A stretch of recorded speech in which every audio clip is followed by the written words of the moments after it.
Good evening, everyone. I don't know what's going on, technical difficulties, but I am happy you are here this evening. Blessings, Regan. Thank you so much for joining us. Tonight it's going to be a little bit different. We have on a guest that we had last week, Miss Cristal, and I know a lot of you told me you definitely enjoyed her testimony. Were inspired by it, and we're gonna do an aftermath. So we was also supposed to have Miss Sylvia on, but we're gonna keep her in prayer because she's not feeling too well. And so tonight, me and Miss Cristal are gonna come on and speak about the aftermath of sharing your testimony, sharing our testimony. Because the first week I shared mine, and last week Miss Cristal shared hers, and so it's gonna be different, okay? Um, but before we get into anything, we want to thank a few brands for being a part of our podcast.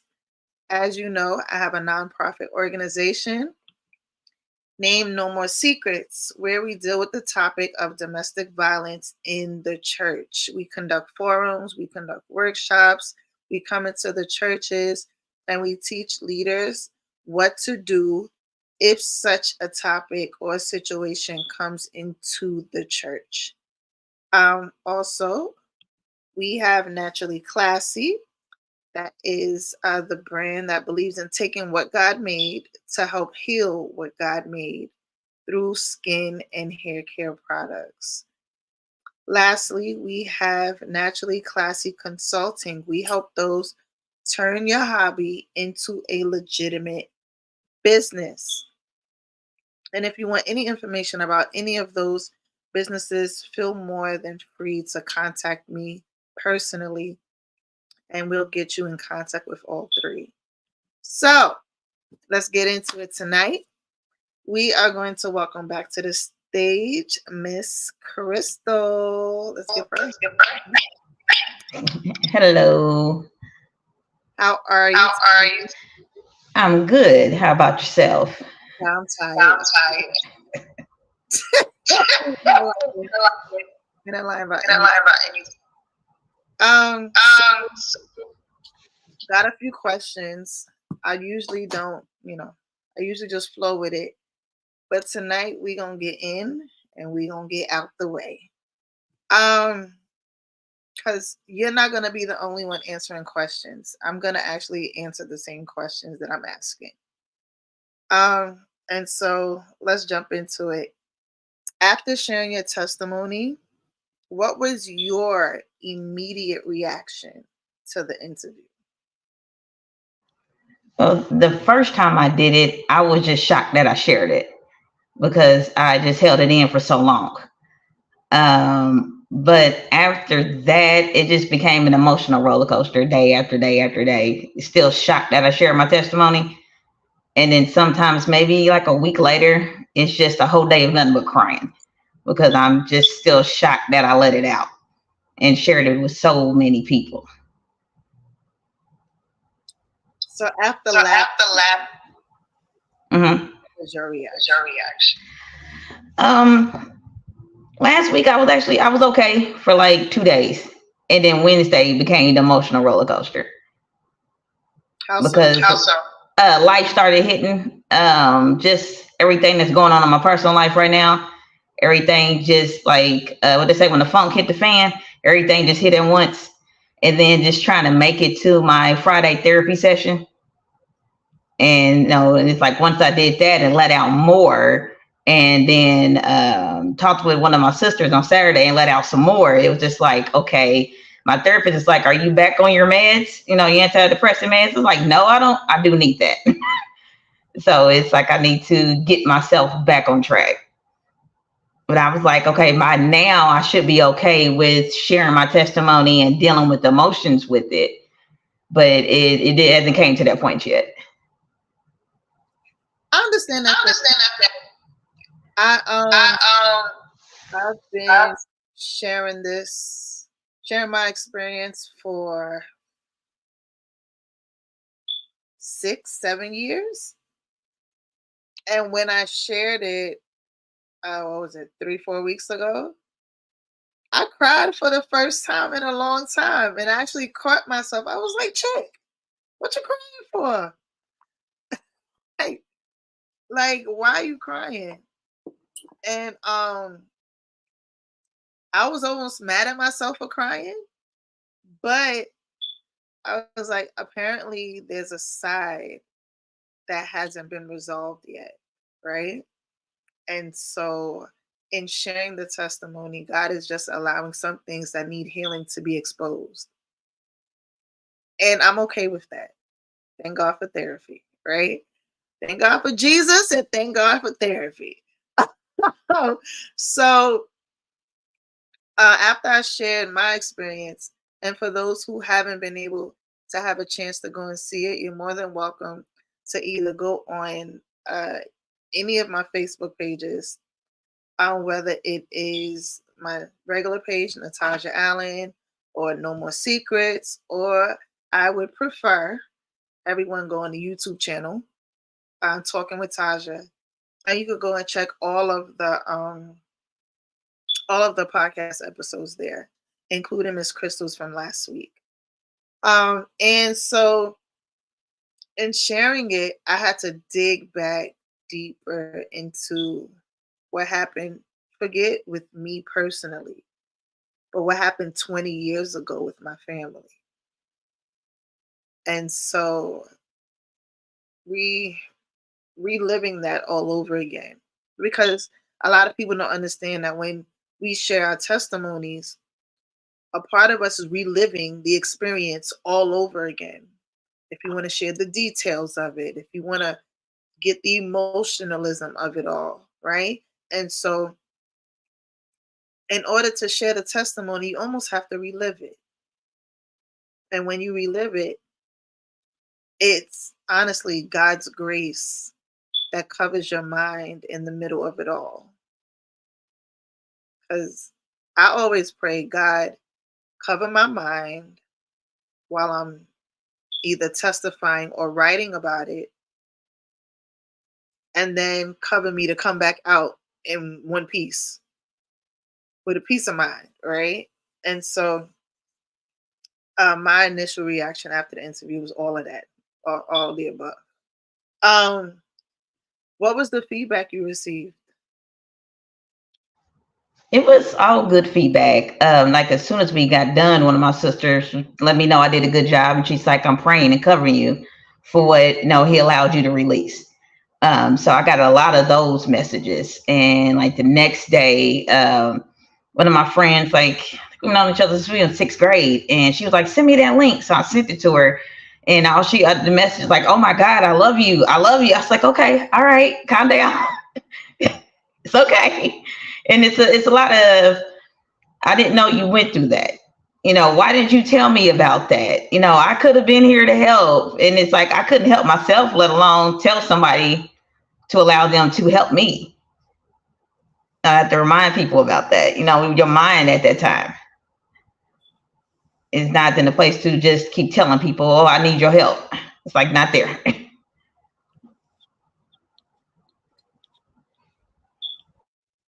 Right, and people don't understand. And so for those who've never been through that type of experience, I understand their initial reaction wants to help, help, help, help, right? But I need everyone to understand this. Don't go to the person who's going through the experience, or even if you know somebody that's in the middle of it right now, don't go to them and say what you shoulda, coulda, and don't do the shoulda, coulda, wouldas. Like, just don't. The reality is this: we've already done it. We've done it. I know what I shoulda, coulda, woulda did. Yeah, I know that. I think about it 10 times over. I had 10 years to think about it. I don't need your help reiterating the fact that I should have never married him, should have never been with him, and should have hurried up and left. I know all of this already. I should have told somebody. I know. And I didn't. So don't push your feelings on me in doing that. I just had to get that out my system. Sorry. I love people for wanting to help and I get it. But can we please just have a little bit of grace for the people who have gone through it and just don't do it. Just don't do it. I don't know. I know in sharing your testimony a lot, you hear it a lot. So a part of you has grace for the people that say it over and over again.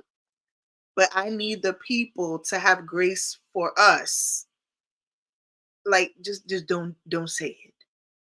just don't say it. I'm just saying. Just how do you feel about that? I agree with you completely on that one. Yeah, I just got to the point where I just read the messages and don't reply, or if it's a face to face, okay, sure, thank you. It's like, yeah, I know, I know. Yeah, yeah, I said something in 2001. I know, and it was 2009. I know. Yeah, and the ones that crack me up now is, where is he at? Really? I don't know, and I don't care. I don't care. That's long gone over with. I don't care. And it's like, what about the kids? What about them? Like they're practically grown now. What about them? you know, the kids are just fine. When they come across and have questions, I answer them the best I can, and then we go on about our life. That's the best. That's the best way to put it. My twins walked in when I was talking to my therapist about some things, and they just looked at me. Our daddy almost killed us. I was like, okay, let's talk about this later on. So we had to hurry up and change change the subject before all the million and one questions came. But then they got into their homework, went about their business. So we were good.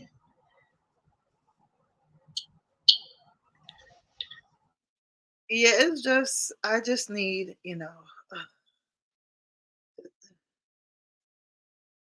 I love everybody. And I try to have grace for everybody. And I love everybody for wanting to show. Wait, Sister Lily said it perfect. If they don't know what to say, don't say anything. Best comment, Sister Lily. And I get it. People want to help, and we love you for helping.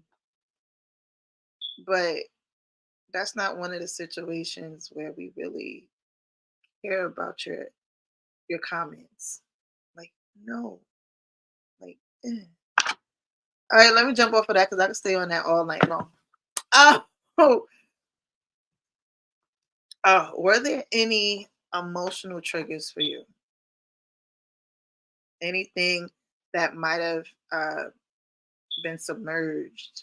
Any feelings that you may not have felt in a while that after sharing your testimony this time might have resurfaced? When we were talking backstage, and I got talking about my book and sharing with you about my book and the different things I put in there, a lot of that resurfaced because it's like I still got to go back through and edit some things. So I know I got to deal with that. Yeah, it was that, and it's like just realizing that my twins will be 14 on Thursday, so it's like, how long it's been. I was like, oh, I thank God it's been, we done made it through thus far. So it's yeah, those emotions. No, they resurfaced just a little bit. So they were just something I have to deal with. That's all right. I know for me, it wasn't last week. It was the week before that I almost had an anxiety attack. I don't suffer from anxiety. Um, I've only had it once ever, right? And after Miss Sylvia has shared her testimony, and it was so powerful. Um, on my way back to my house, I was almost fearful that someone, it was, I can't even say it would have been my ex husband. I have no idea. Just that someone was almost like following me, or like outside looking for me, or, you know, and I'm like, I almost came out of myself like, please, who are you? Who you think you are? But I'm like, there's nobody there. And I had to call a group of my friends and just ask them to pray. I was like, this is ridiculous. And then I thought about the backlash of it all, right? So here I am being freed up by my testimony, and I purposely never mention my ex-husband's name. I purposely don't mention names because at the end of the day, they have to live their lives, right? And whatever they did, that's between them and the God they say they serve. It has nothing to do with me getting my own vengeance. With, like, vengeance is mine, saith the Lord. He's gonna repay, not me. That's not my place. My place is to live through what I've gone through, to help others come out. And if God is using my voice and my testimony as a vehicle to help others come out of their situation or be freed from their situation, then so be it. But that week, my anxiety apparently was at an all-time high. I felt like somebody was stalking me, somebody was looking for me. Like, I just found out Saturday I had to change my tire because it had some kind of burns on it. I didn't even know I ran over something that was burn worthy or something. It's just weird. And it could have been a demonic attack, whatever it was. But I had some people praying because I couldn't handle it. And for me, that was the emotional backlash I was feeling from it, right? Um, and that was the trigger for me. I guess feeling like maybe somebody was out to get me because of what I shared. And I normally don't care, you know. If anybody gets to know me, I really don't care. I'm gonna say what I gotta say, leave it there. God bless. But that week, for some reason, it was a lot. It was a whole lot. And yeah, it was just weird. Um I kind of want to know, because I know a lot of your testimony was about your children, um and the effects it might have had on your kids. So I want to know, after you shared your testimony, has anything changed with your children? Did they have even more questions? I know you kind of touched about the twins a little bit, but as far as like your older kids, anything changed? Just really dealing with the daughter that saw the foster mom, and she said she continues to see her. So I got to walk her through that because our tempers can go from 0 to jail time like real quick. So it's like you're at work, we need to act accordingly.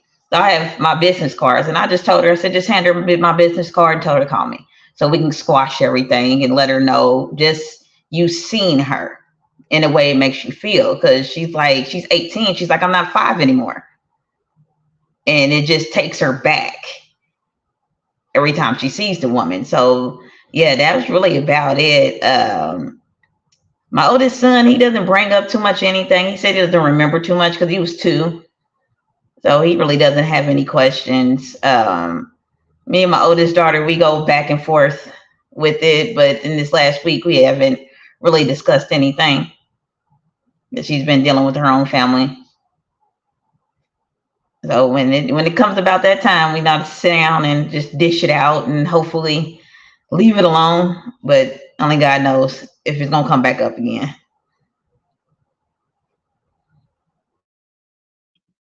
What about any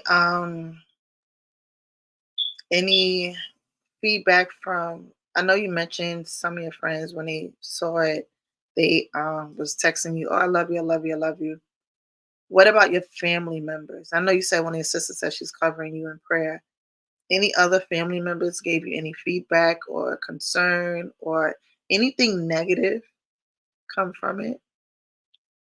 Oh, there's always something negative. The weird thing is with my ex-husband's family, um, I have two cousins who are cousins on both sides. And come to find out their dads are my ex-husband's uncles. So my mom's side of the family and his mom's side of the family grew up right next door to each other. And so it actually goes back that far. And I didn't know that until we were dating 4 or 5 years. But I got a couple family members. It's like, don't lie on the man. Lying about what? Like, you weren't there. You don't know. So I got a lot of that in the beginning. So I stopped sharing things with them because I didn't want to keep hearing all that. You can believe what you want to believe, is fine with that. His family, they just don't want to believe the molestation. They knew about the abuse because they seen my face, but they still don't want to believe about the molestation.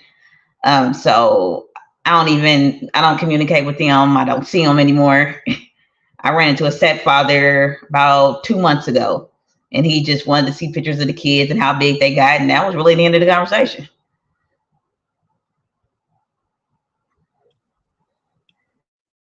Oh wow. Um just for the audience, if y'all have any questions that y'all want to ask me or Miss Cristal, y'all are more than welcome to type them in the comments and we're gonna read them. Um well, I don't have any kids, so I ain't got no kids responding to nothing. Um I only got a dog and she don't care. She don't know nothing about it. But my family is very supportive. I was actually gonna have my family on this week until you messaged me.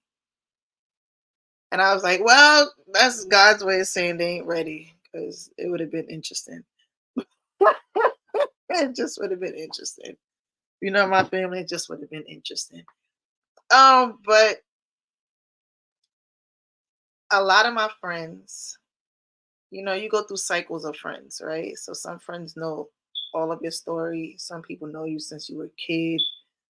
Some people just know you maybe within the last 5 to 10 years of your life. Some people you just met this year. Um, Sister Lily said sometimes family members don't want to face it. And I'm sure she's referring to what your ex husband's side was referring to when they said they believed the abuse but not the molestation. And that happened. That happened to me as well when um, I brought up to my family that the Lord showed me um, who had molested me. I have no emotional attachment to it. I actually don't remember it completely, but the Lord literally showed it to me, showed me who it was, when they did it, why they did it. It was just weird, right? Hey, Apostle Brad, how are you? Um, yeah, it's your auntie.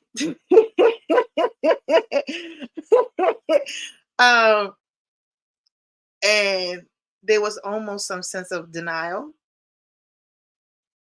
until I said the Lord said it. And I don't lie on God. I just don't. I'm too scared to. I don't know why people do it, but that's a whole nother topic. But I don't lie on God. And so it was already confirmed. And they believed it then, right? And I don't go forth for anything. It's just what it is, and it's part of my story and makes me me, right?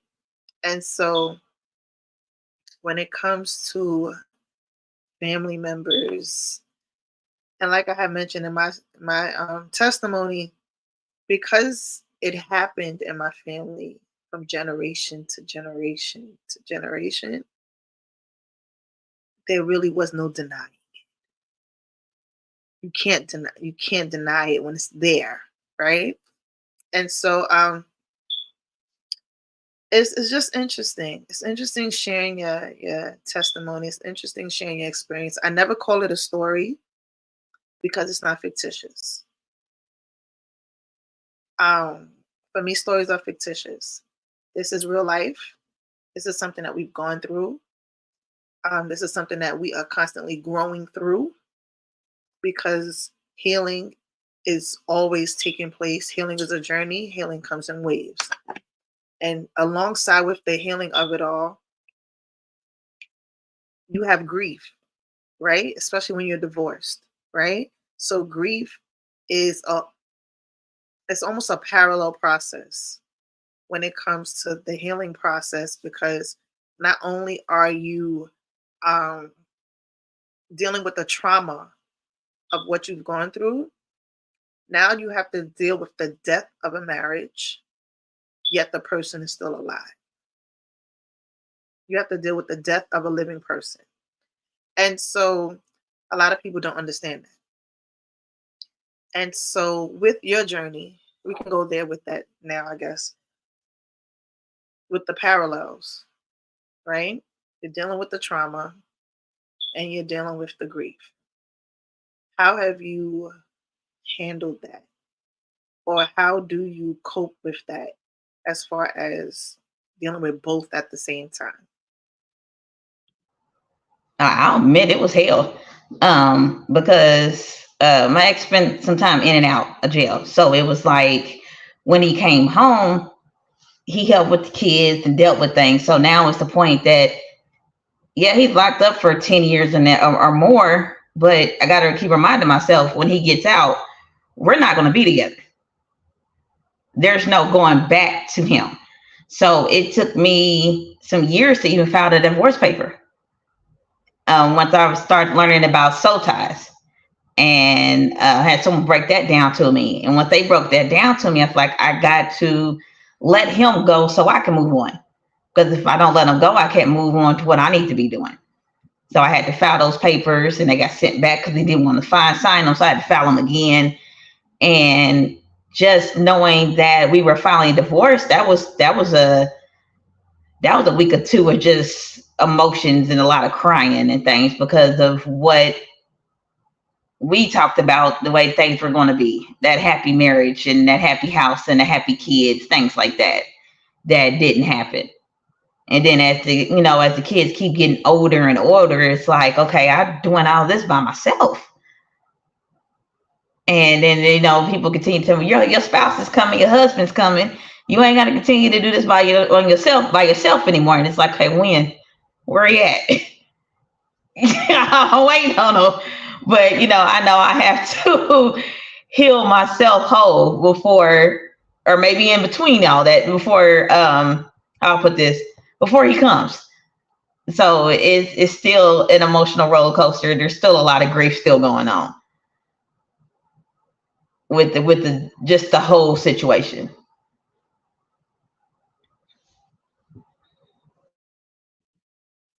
Well, I'll be honest. Jesus, you can send mine right now, please, Mr. Sir God. I'll take him. Hallelujah to Jesus. Next month will be 10 years divorce. Send him now. I'm over it. Um, I'm not grieving being divorced. I'm over it.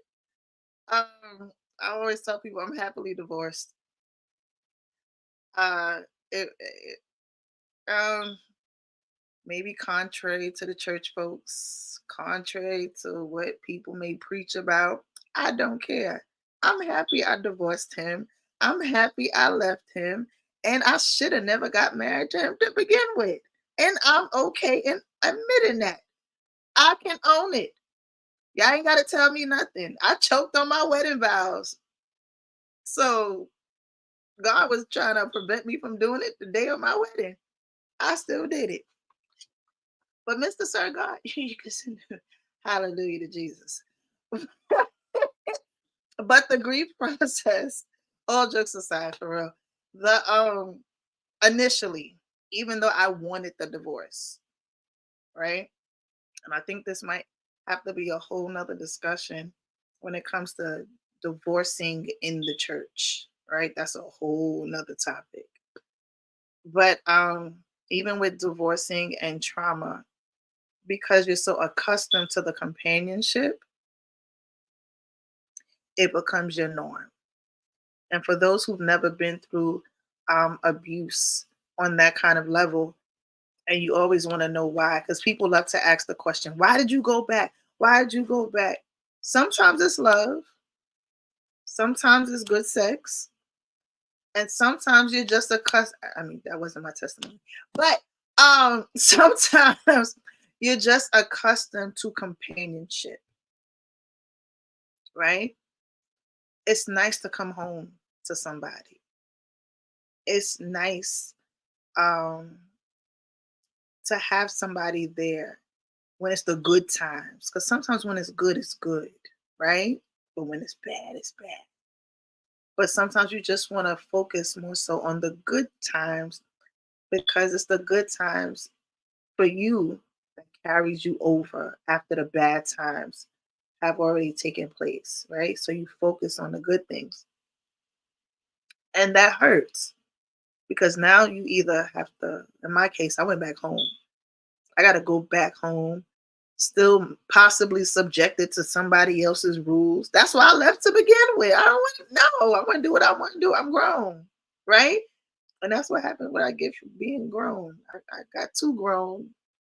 Uh, I got into somebody else. What the old people say about being too big for your own britches or something like that. Too small. Somebody, whatever britches they talk about. I was in somebody else's britches that I had no business being in. And it's a couple of life lessons that you're accustomed to, not accustomed to, what that you've learned, and it's humbling.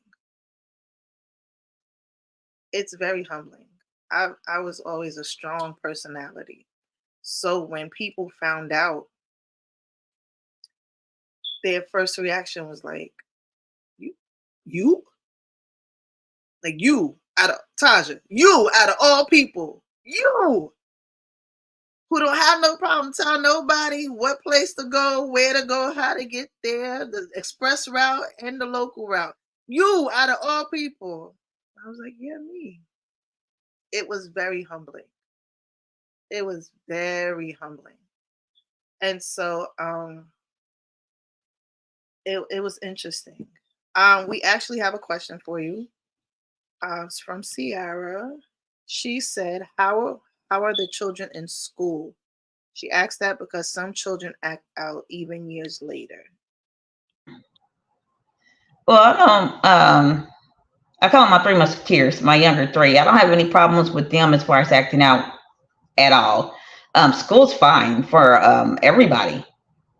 And my oldest went to Job Corps and graduated, got her culinary. Next one down is another thing where else they got, it's called the Excel Center. She's doing her senior year in high school plus getting college credits. Her goal is to become a nurse. The oldest boy, he's into fashion and things like that. So, and youngest boy is doing between fashion and engineering is what he's into, and the youngest girl's in art. So everybody, they done set their goals. Everybody's nope, doing. How I put this, they're doing good for what's going on in our personal life right now. But there's never had any problems with acting out um, in a while. Let me put it that way. That middle girl, we had our issues, but it was one of those. I had to let her know who I was and where I came from, and that squashed that. And understanding why she was acting out, but we handled that one.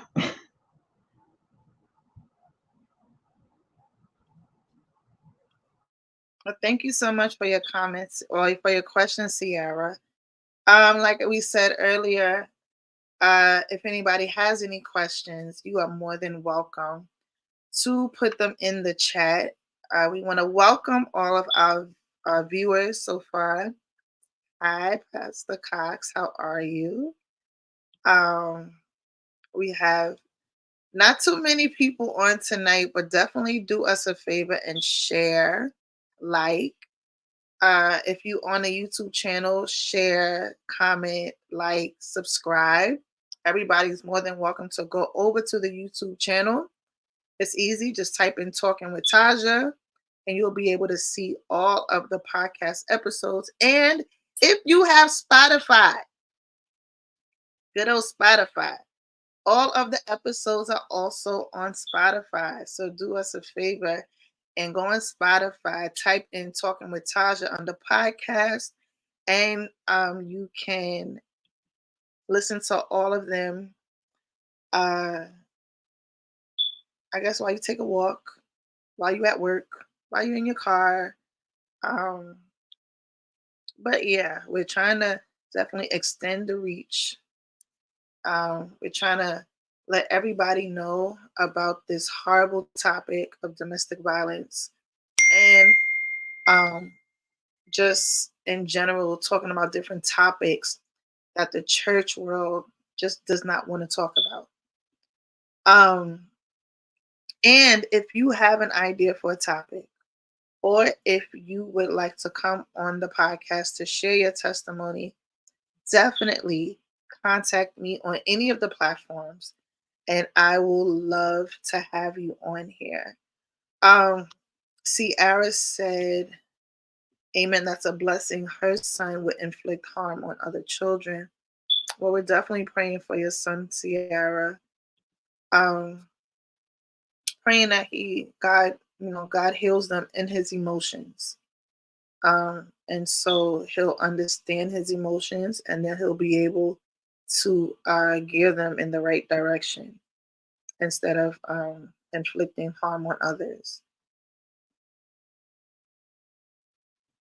One more question for you, Miss Cristal. Sister Lily said, how old was your children when you got divorced from your ex-husband? Let's see. They were 11, 7.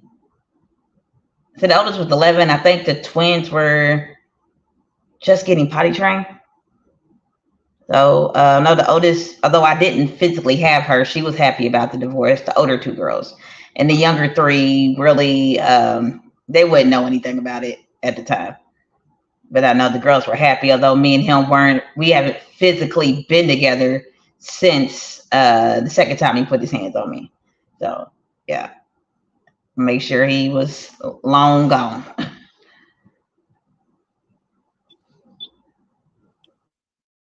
Well, thank you so much, Sister Lily, for that question. So Miss Cristal, I want to thank you for coming on again.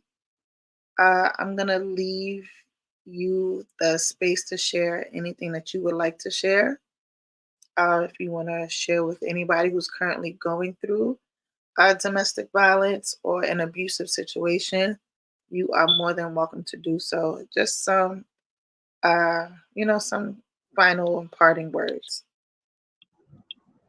Just basically, that's the word survivor is a 24-hour, 7-day-a-week journey within itself. Although we get out, sometimes mentally we're still there and emotionally. And like I continue to say, there's nothing wrong with therapy at all. There's nothing wrong with getting with a therapist and getting on the right medication to help you to get yourself back together. There's nothing wrong with that. There's nothing wrong with telling the right person what you're going through and getting the help that you need. And there's nothing wrong with ignoring the people with the shoulda, coulda, wouldas and everything like that. There's nothing wrong with walking away from them. There's nothing wrong with telling them it's none of their business. There's nothing wrong with any of that. Just the biggest thing is remember that what happened or what is happening is not your fault. Hurt people hurt people.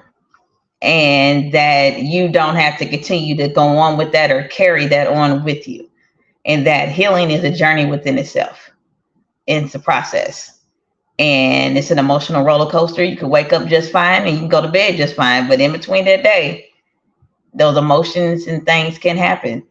Um, just don't beat yourself up and be gentle with yourself. I'm learning that for myself. You got to be gentle with yourself and don't beat yourself up. And forgiveness is a big key and a big part of things. And staying in your word, stay prayed up, starting and end each day with prayer and scripture will take you a long way. And as my grandma always says, pray 3 times a day, morning, noon, and night, 6, 12, and 6. And keep Jesus with you along the way. You're good to go. And I just pray that my testimony is able to help somebody somewhere in the midst of what they going through, what they've been through, and that the aftermath of things, although it may take you a while to get through it, it's going to be okay. Although it hurts like hell, it is going to be okay.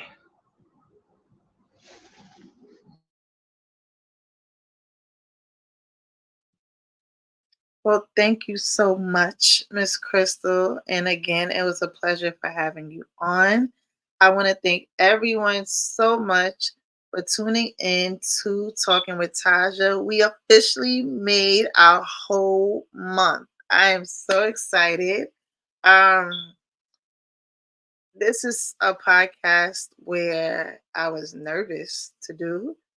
I kind of didn't want to do it, but when you feel a tug from the Lord, you really have to just launch out into the deep. And so this is the result, right? I want to thank all of the consistent watchers, whether on Facebook, whether on YouTube, whether on Spotify, as we see you there too. Um, Thank you for all of my guests who have blessed the stage. I just want to say to everyone, um, if you've gone through any type of trauma, any type of abuse, or I'll even go there, a divorce, any type of grief, know that you are not alone. You have people there to support you. You have people there praying for you. And don't let the enemy take over your mind to think that no one loves you. That's an entryway in. You are loved, you are of value, and you are wanted. Don't let the enemy let you think that nobody wants you, nobody cares. It's a lie from the pit of hell. Okay? Um, we love you all. Thank you so much for joining in with Talking with Tasja tonight. I know it's late, and you guys, you rock it out with us faithfully. So I want to say thank you, and I love you. Deuces.